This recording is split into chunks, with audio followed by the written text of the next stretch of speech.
everybody here today. The next speaker. I want you to shout like we're not going to take it anymore, because we're not. Tax the rich, not the poor.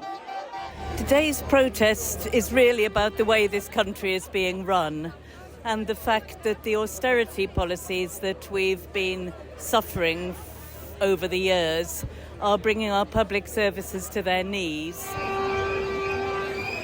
The People's Assembly have called this demonstration today to demand a general election. It was originally just about supporting the strikes, fighting the cost of living crisis, which of course is absolutely necessary at the moment with how high bills are getting, the longest wage stagnation in literally over 200 years. And now, according to the Bank of England, the biggest recession that we're facing since the 1930s. Obviously, we need to get organised and fight back.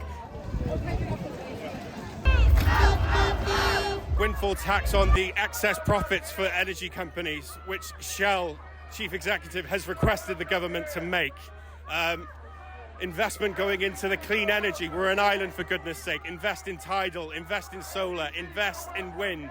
There's no need for us to be literally chucking money down the drain. It's not sustainable. We should be bigging up the green economy. We should be retraining, reinvigorating the economy.